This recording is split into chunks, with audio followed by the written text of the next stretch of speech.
The rabbit amidst the flood. We aren't enough, cried the rabbit to the others. They looked equally perplexed and hurt. But why? One stammered. I don't know. God wants to do us all over again. That's what she said. I was there when she spoke to the human. But how would she expect to do that? A giant flood. The statement washed over them. No one knew what to say. The rabbit sat there, but he could tell they couldn't handle his presence anymore, so he left. He stared out into the great vast night, thinking about what would happen. Was God really going to drown them all? Did he do something wrong to deserve this fate? Was he or those he loved really so bad to deserve this? God had said this newest species, the humans, had done something wrong, and she now regretted making them and all the other animals. But why, then, should she single out all the other animals as well? God couldn't have been giving the whole story to this human. Maybe she was focusing on the part that related to humanity. There must have been something bad they did to get lumped into the humans like this. But that was what he was going to find out. Over the next several days, the rabbit spread the message of doom among the other animals. Our rabbit tried to work with other creatures to form an action plan, but at first the other animals freaked out. They could try to think of as many ways as they could to pacify a deity and to convince her that their lives were worth continuing. They built altars to self-conflagrate, hoping this would appease God. Some even offered to be sacrifices on the hope that their death might save all the other creatures. Others turned to asceticism, convinced that all the creatures must be too involved in the pleasures of the world. That must be why God is doing this. If they denied these to themselves, they thought they could save themselves or maybe even all the other creatures of the world. Some predators even renounced eating their fellow animals entirely until they withered nearly to the point of starvation. God remained silent, never seeming to budge or care about how the animals harmed themselves on her behalf. But he could not get them to sit down and listen, so he decided he needed to move on.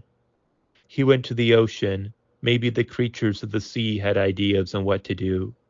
He sat at the edge of the water, striking up a conversation with a few sharks. As a rabbit asked for advice, they just laughed. There's nothing you can do, one shouted back. Whatever you did wrong, you must accept your fate. Soon enough, we will feast on the bounty of your corpses. He couldn't get anything useful from them. The lucky freaks were immune, which they had to see as a type of ordained privilege, as if they deserved to survive, unlike these damned landed creatures. The fish did not see their land as kin, but simply as an upcoming harvest. These fish had given him an idea. They felt fine because they did not think that they would be hurt by the danger. With proper hope for survival, his fellow landed creatures would be able to keep going. As a community, if they worked together, might they be able to influence the mind of God? When he returned to his neighborhood, these things had changed drastically. Anger had swept the terrestrial creatures. How could this God smite them for the evil the humans had done? They had each found their own way to curse God and die. Some retreated to their own worlds, where they could be by themselves. Even creatures that usually lived in flocks turned on each other and left their own wilderness. Others sought to destroy the world around them. It was all going to wash away anyways. Who cares? They attacked other animals without thought or concern, seeming to revel in destruction. A few channeled their anger at the humans building the ark, attacking him, his family, and the ark itself. He and his family were always able to hunt down the creatures that went after them, though, like God was protecting them. Evidently, the other humans did not believe him about what God had said and criticized him for building the ark, but these animals strategically attacking him seemed to convince them that some unforeseen divine initiative was afoot. He thought human beings were sending him waves of animals to try to prevent him from fulfilling God's command. This caused the humans to leave him alone and let him face his fate with the divine alone. For them, the gods must be having an argument, and they would wait to decide which side had won. The rabbit developed the idea to try to build their own ark. He organized a group of creatures with different sizes and skills, and they started by watching the human to see how to build one. But they were never able to replicate his tools. They had no thumbs to hammer, or even from the hammers to nail the nails in the first place. What they constructed never got off the ground, which he could only compare with the provincial success of the man's even more massive boat. He slowly realized all hope was lost. He was going to die.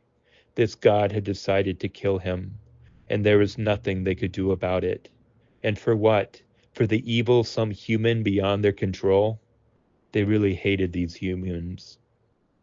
He sunk into his burrow and refused comfort. As his daughter, I tried to get food to him to keep him going, but there seemed to be little point. He had already accepted that he was going to die, and nothing would change his mind. In the process of finding food, the ark-building human found me. I had been chosen as one of 2 rabbits to survive to maintain rabbit kind on his boat. I desperately wanted to sustain my father, but I guess I had another calling. God herself seemed to pick me, because no matter how much I tried to escape to see my father in his last moments, I could not. As the waters engulfed the earth and we remained in our protective kiln of ark, I looked at the darkening world. As the waters rose, I could see my father salvaging the last bits of his makeshift boat, trying to keep his raft together on top of the coming storm, only for one extra large wave to sink him into the depths. This is the story I tell to my children. Tell the story of your great rabbit father. Remember the loss that God wrought unto us animals because of the humans, and trust no one. The humanity and their God least of all. Once we hopped in pride, but we must be vigilant. The world is dark and horrifying, and all we can do is try our best to survive.